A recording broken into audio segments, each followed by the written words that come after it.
Aujourd'hui, dans le bistrot de Limo, vendre par soi-même est-elle la meilleure des solutions?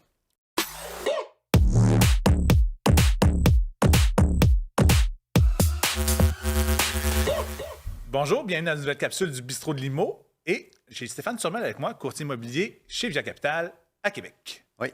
Et la question, est-ce que je devrais vendre par moi-même? Hein, ça, c'est une question qui revient Louis-Philippe, souvent, dans le fond. Je sais que je te challenge un peu parce que tu vas prêcher pour ta paroisse de courtier immobilier, mais honnêtement, je veux que tu me mettes un peu un topo, là, dans le fond. À quoi je devrais me préparer mentalement si je veux vendre par moi-même, tu sais? Bon, écoute, je te cacherai pas que, au Québec, Canada, là, on a la chance d'être dans un pays libre, puis on a les deux options qui s'offrent à nous autres, puis tant mieux, là.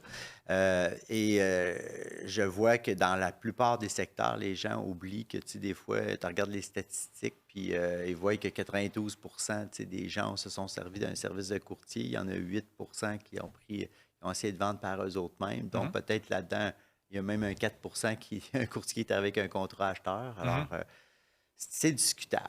Je te dirais que j'ai des clients que je connais, des amis d'affaires, que pour eux, ça a fonctionné parce que c'était des professionnels, tu sais, des entrepreneurs ou des contracteurs. C'était des gens là, aguerris dans l'immobilier. Puis pour eux autres, vendre en privé, ça a été quand même une bonne option.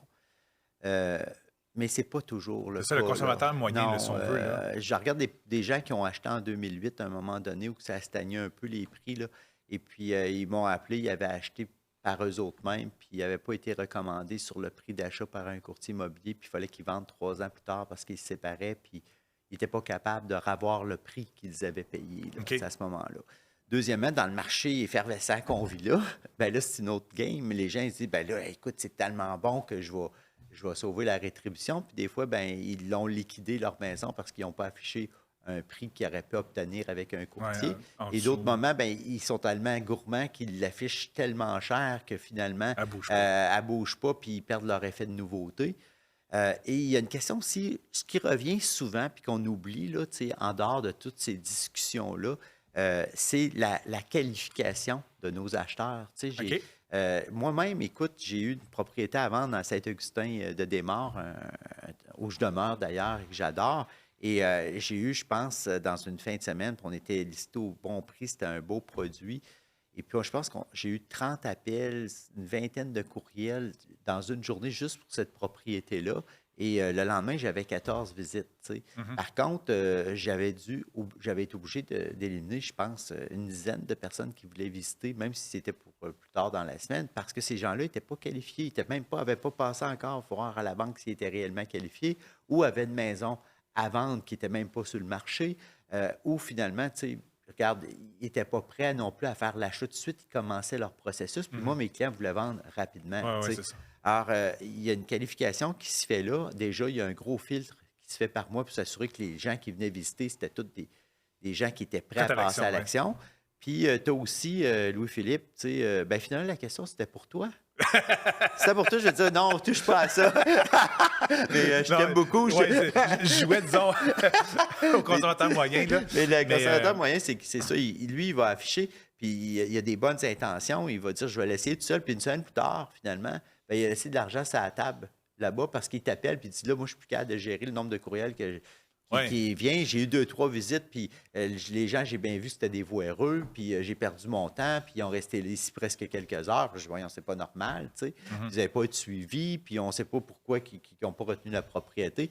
Alors, toutes ces questions-là fait qu'à un moment donné, écoute, j'ai fait des ménages, puis des ménages toutes les semaines pour faire visiter des gens que je ne sais même pas où ils sont dans leur processus, s'ils sont qualifiés ou pas, puis c'est pour quand qu'ils voulaient acheter, tu sais.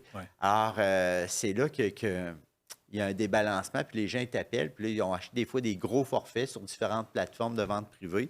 Puis ils disent, mon Dieu, j'aurais dû t'appeler avant même de prendre ma décision. Alors ça, c'est c'est peut-être un peu sous-estimé le travail à mettre quand on fait la vente. En effet, là, des fois, c'est bien beau là, le montant qu'on sauve, mais il faut s'impliquer. Donc, en effet, ça devient même au niveau de la négociation du prix, au final, on se fait plus arracher le cœur quand on est à même la négociation que quand on passe par un courtier qui est un peu plus neutre entre les deux puis qui est capable de donner leur juste sur qu'est-ce qui se passe dans les négociations. Bien, définitivement, c'est que moi, effectivement, étant pas impliqué émotionnellement dans la transaction, je suis capable de dire au client, non, attendez, là, on a quelque chose de mieux là, tu sais, ici, là, où, tu sais, à un moment donné, eux autres sont dans les émotions. C'est ça. On s'en rend pas compte, là. Tu sais, je veux dire, Puis toi, tu es un tout maître achat. négociateur, là. Ah oui, honnêtement, oui, ben fin oui, écoute, négociateur. après 33 ans, si je ne le suis pas, il y a un problème. Mais Ah tu oui. sais, si j'écoute les témoignages de mes clients, puis c'est vraiment du gâteau puis du bonbon pour moi, puis je le prends, là, j'apprécie cette reconnaissance-là. Et on n'a pas le choix, puis on se tient à jour aussi. Hein, Ouais. tu sais, au niveau de l'OASIC, puis toutes les formations, puis la négociation, puis l'expérience rentre en jeu aussi. Exactement. Donc, résumé de tout ça, si vous voulez embarquer, j'en ai fait dans une vente privée de vente de votre propriété vous-même, bien, considérez le volume de temps et en effet, peut-être l'écorchure émotionnelle que vous allez subir dans tout ça.